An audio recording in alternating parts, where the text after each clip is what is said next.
사도신경으로 신앙 고백하겠습니다. 전능하사 천지를 만드신 하나님 아버지를 내가 믿사오며 그 외아들 우리 주 예수 그리스도를 믿사오니 이는 성령으로 잉태하사 동정녀 마리아에게 나시고 본디오 빌라도에게 고난을 받으사 십자가에 못 박혀 죽으시고 장사한 지 사흘 만에 죽은 자 가운데서 다시 살아나시며 하늘에 오르사 전능하신 하나님 우편에 앉아 계시다가 저리로서 산 자와 죽은 자를 심판하러 오시리라. 성령을 믿사오며 거룩한 공예와 성도가 서로 교통하는 것과 죄를 사하여 주시는 것과 몸이 다시 사는 것과 영원히 사는 것을 믿사옵나이다. 아멘. 우리 찬송가 263장 찬양드리겠습니다. 263장입니다.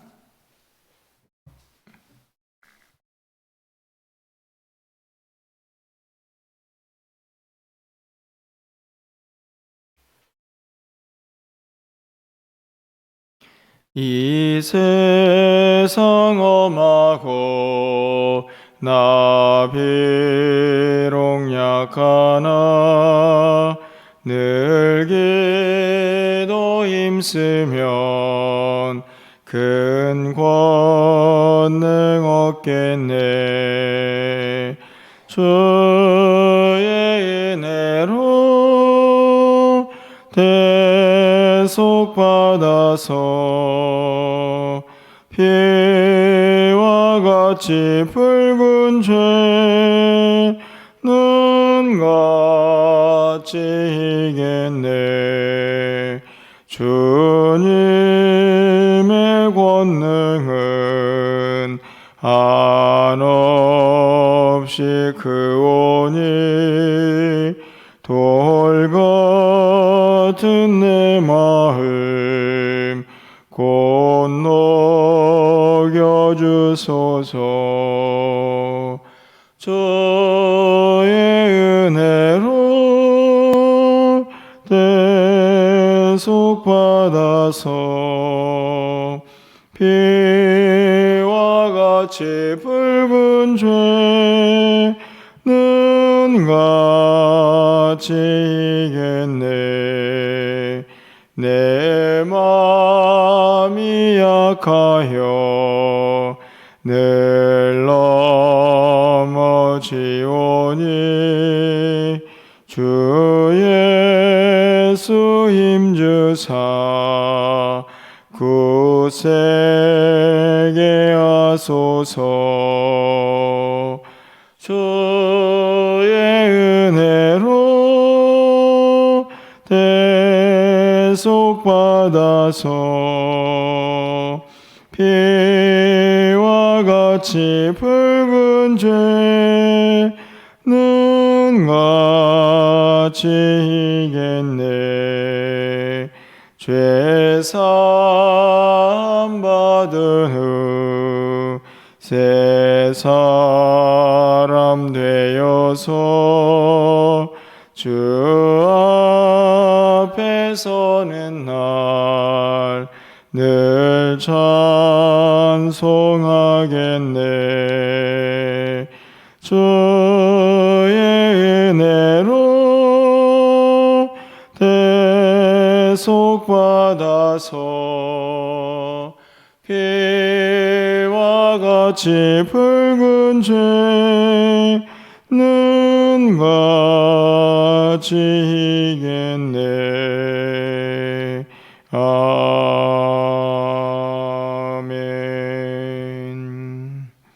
하나님 말씀은 민수기 17장 1절에서 13절 말씀입니다. 구약성경 225쪽에 있습니다. 민수기 17장 1절에서 13절까지의 말씀을 한 절씩 교독하고 마지막 절은 함께 읽겠습니다.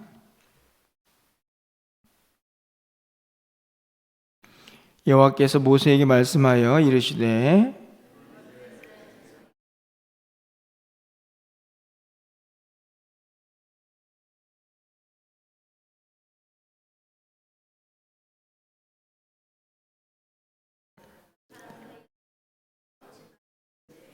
레위 지팡이에는 아돈의 이름을 쓰라. 이는 그들의 조상의 가문에 각 수령이 지팡이 하나씩 있어야 할 것임이니라.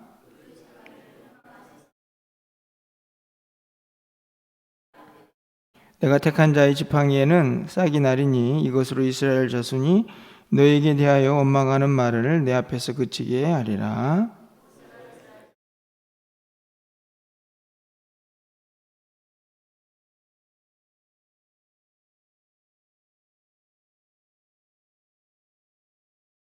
모세가 그 지팡이들을 증거의 장막 안 여호와 앞에 두었더라.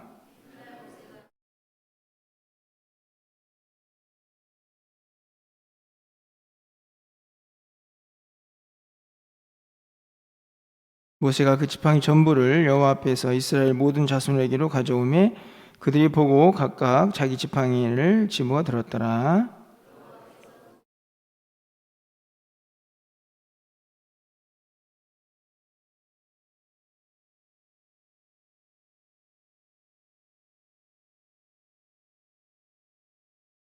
모세가 곧 그들 그같이 하되 여호와께서 자기에게 명령하신 대로 하였더라.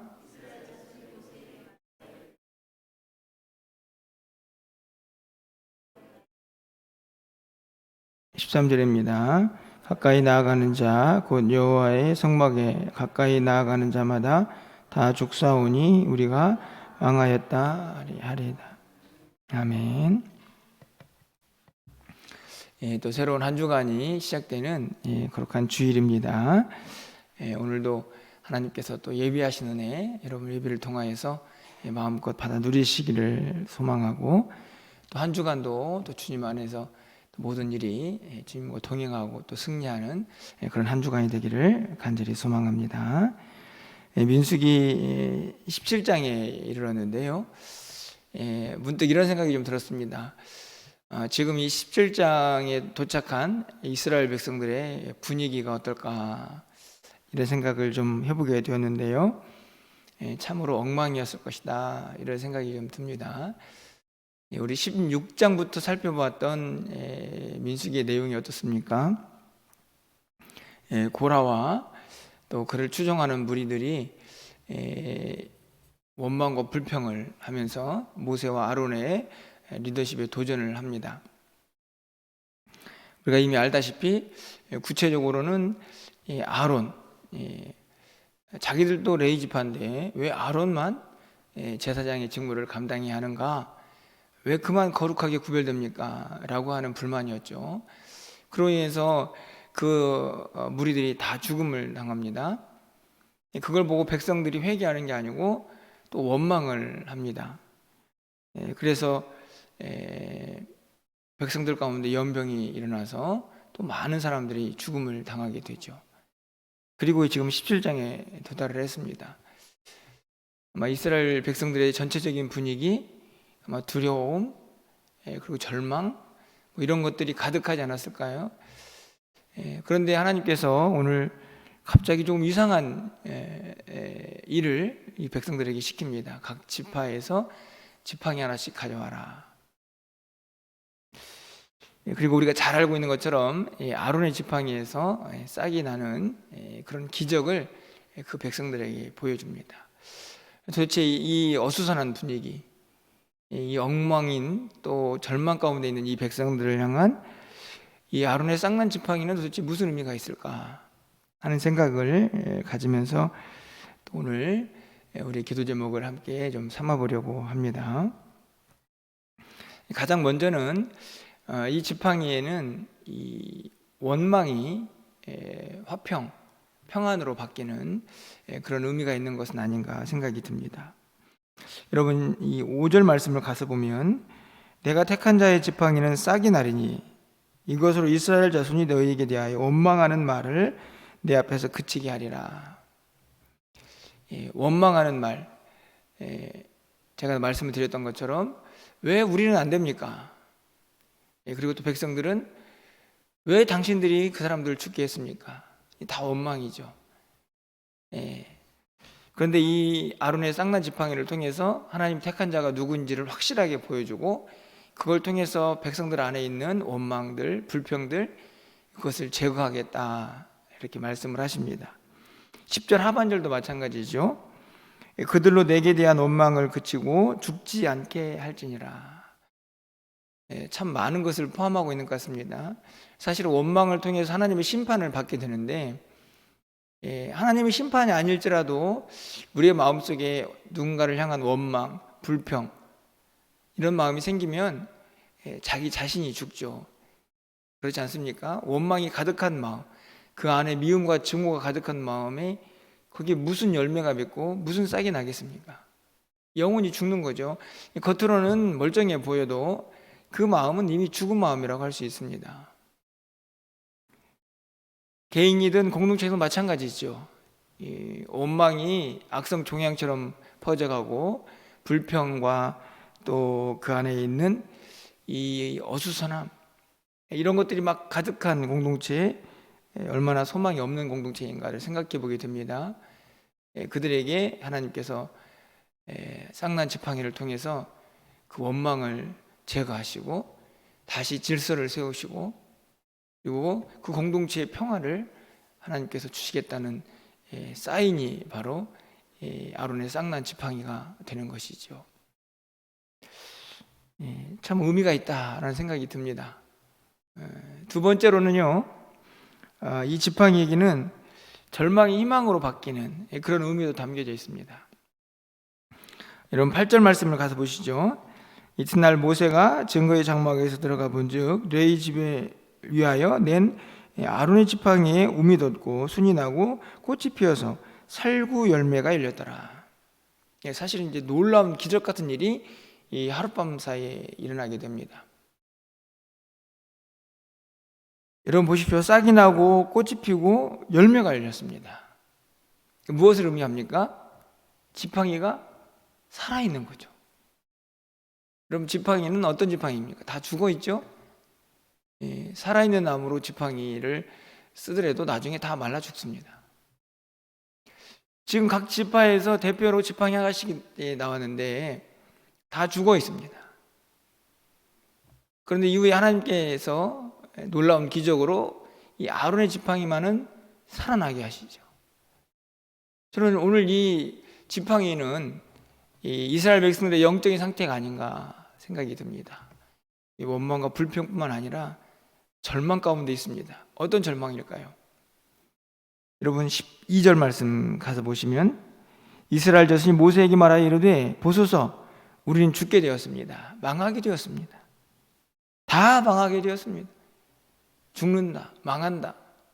13절 말씀 보십시오. 가까이 나아가는 자 곧 여호와의 성막에 가까이 나아가는 자마다 다 죽사오니 우리가 다 망하였습니다. 얼마나 절망스럽습니까? 다 죽습니다. 다 망했습니다. 왜 이런 결론에 도달했습니까? 이 고라와 그를 따르는 추종하던 무리들이 하나님 앞에 갔다가 향로를 가지고 분향을 하다가 죽었습니다. 가까이 나가더니 다 죽었습니다. 하나님 모세에게 원망하죠. 불평합니다. 절망합니다. 우리도 다 죽을 겁니다. 그들에게 있는 가장 큰 절망은 뭡니까? 하나님께 더 가까이 나아갈 수 없다는 겁니다. 왜? 나아가면 죽으니까. 우리는 다 죽었습니다. 이제 끝장입니다. 그래서 여러분 이 아론의 쌍난 지팡이는 다시 살아났죠. 열매가 맺었습니다. 그리고 여러분 이제 나중에 18장부터 보시겠지만 이 제사장들이 어떤 일을 해야 되는지를 정확하게 설명합니다. 무엇을 의미할까요? 너희들은 나아가면 죽지만 그렇다고 해서 나아가는 길이 막힌 건 아니다. 제사장을 통해서 얼마든지 너희들은 하나님 앞에 나아갈 수가 있다라는 길을 열어놓으셨습니다. 그러니까 절망이 희망으로 바뀌는 거죠. 마치 죽은 지팡이가 싹이 나고 열매가 맺어지는 것처럼 이스라엘 백성들에게도 소망이 있다는 것을 보여주고 있는 지팡이라고 할 수 있습니다.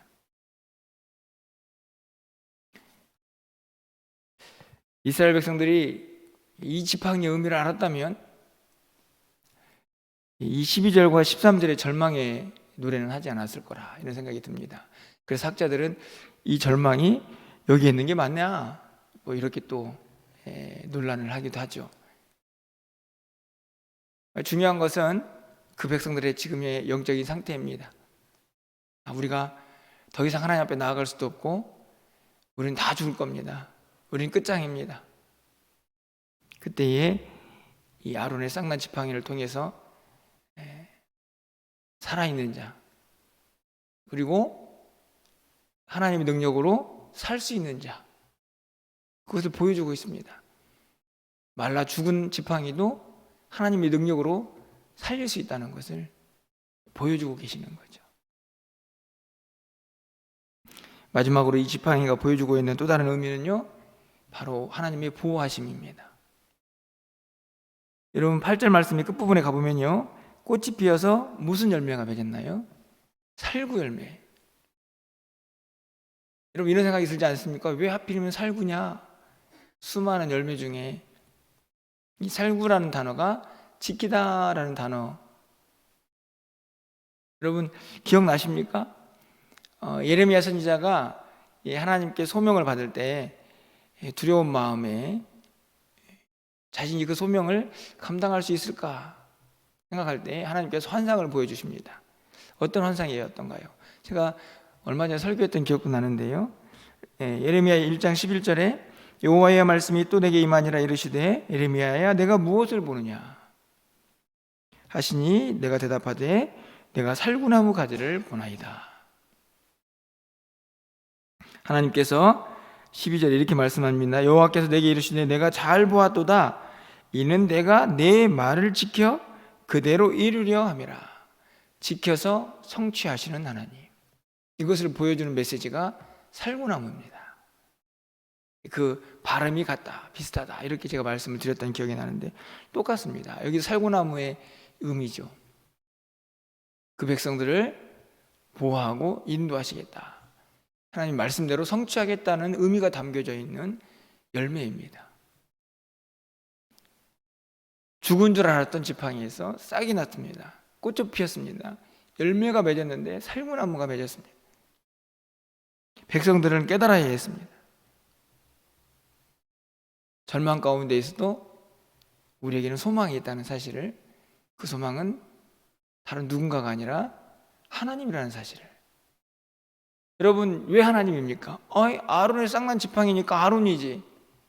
여러분 이 아론의 쌍난 지팡이에게, 아론의 지팡이에 싹을 내고 꽃을 피우고 열매를 맺게 하신 분이 누구신가요? 우리 하나님이십니다. 여러분 11절 말씀 가서 보시면요, 모세가 곧 그같이 하되 여호와께서 자기에게 명령하신 대로 하였더라. 모세가 한 게 아니고 하나님이 명령하신 대로 모세는 순종했을 뿐입니다. 그 모든 일을 하나님이 하셨죠.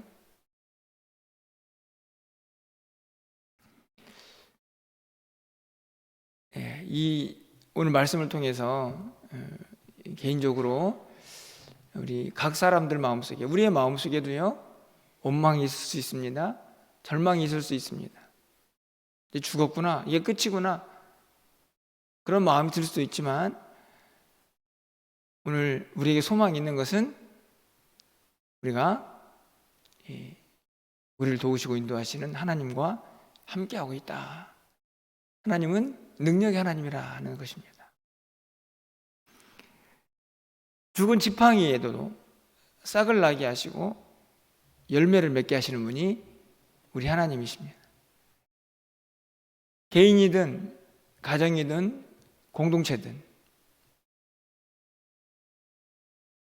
지금의 영적 상태 매우 중요하죠.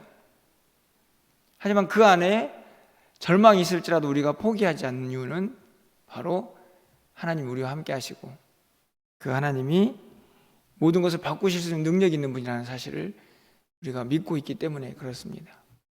여러분 어떠신가요? 여러분의 삶의 현장 속에 지금 영적 분위기가 어떻습니까? 아니 여러분의 그냥 삶의 분위기가 어떻습니까? 오늘 이 아론의 쌍난 지팡이를 여러분이 꼭 기억하시면서 이 의미를 다시 한번 우리의 마음속에 새기고, 무엇보다도 오늘 이스라엘 백성들이 절망과 원망 그리고 그 죽었다라는 표현을 서슴없이 쓰는 이유가 무엇입니까? 더 나아갈 수 없다. 그렇죠? 13절 말씀 보시면 가까이 나아가는 자는 다 죽는다. 그런데 오늘 우리는 어떻습니까? 하나님 앞에 나오시죠? 얼마든지 나올 수 있습니다. 아론의 쌍난 지팡이가 없어도 우리는 이미 예수 그리스도의 피로 그 공로를 힘입어서 주님 앞에, 하나님 앞에 마음껏 나올 수 있는 은혜를 입은 사람들이죠. 우리에게는 절망이 없습니다. 왜냐? 그 하나님 앞에 나아갈 수 있으니. 이스라엘 백성들이 지금 나아가지 못한다. 다 죽었다. 우리도 죽을 거다. 우리에게는 하나님 앞에 나아갈 수 있는 특권이 이미 다 주어져 있으니 소망이 있는 것이죠. 주님이 우리를 그렇게 지키시고 보호하시고 원망을 기쁨과 감사로, 그리고 절망을 희망으로 바꿔주실 것이기 때문입니다. 오늘도 주님 앞에 나왔습니다. 또 1, 2부, 5예배 하나님께 나와 예배를 드릴 텐데, 그 모든 예배를 통해서 우리의 상한 심령이 다시 회복되고 우리 공동체 가운데에도 죽었던 나무가 살아나는 생명의 역사가 임하는 귀한 한 날, 또 한 주간이 되기를 주님의 이름으로 간절히 축원합니다. 기도하겠습니다. 사랑의 하나님, 우리의 모습을 돌아볼 때마다 때로는 소망이 없어 보이기도 하고 절망 가운데 처하기도 합니다. 이스라엘 백성들이 다 죽었습니다. 이제 끝입니다. 우리에게 소망이 없습니다. 라고 이야기할 때에도 하나님은 일하셨습니다. 아론의 쌍난 지팡이를 통해서 그들에게 보여주셨습니다. 그들이 다시 일어설 것이라고, 하나님 앞에 나오는 길이 열려 있다고 분명하게 보여주셨습니다. 오늘 우리에게도 희망이 있지 않습니까? 하나님 우리와 함께하고 계시고 우리는 언제든지 하나님 앞에 나와 기도하며 하나님의 도우심을 덧입을 수 있는 사람들이라는 사실을 다시 한번 깨닫게 하여 주셔서 다시 일어서게 하여 주시옵소서. 다시 희망을 갖게 하여 주시옵소서. 주의 능력을 의지하고 하나님이 행하시는 놀라운 일들을 우리가 직접 경험하며 그 하나님을 찬양하는 믿음의 사람들이 다 될 수 있도록 주님 인도하여 주시옵소서. 오늘도 주 앞에 나와 예배합니다. 세상 사람들처럼 세상의 마음을 빼앗기지 않게 하시고 하나님 앞에 나올 수 있는 이 놀라운 특권을 마음껏 누릴 수 있는 우리 사랑하는 성도들이 다 될 수 있도록 주님 인도하여 주시옵소서. 우리 공동체 가운데에도 회복을 허락하여 주시옵소서. 절망이 소망으로 바뀌어지는 놀라운 역사가 임하게 하여 주시옵소서.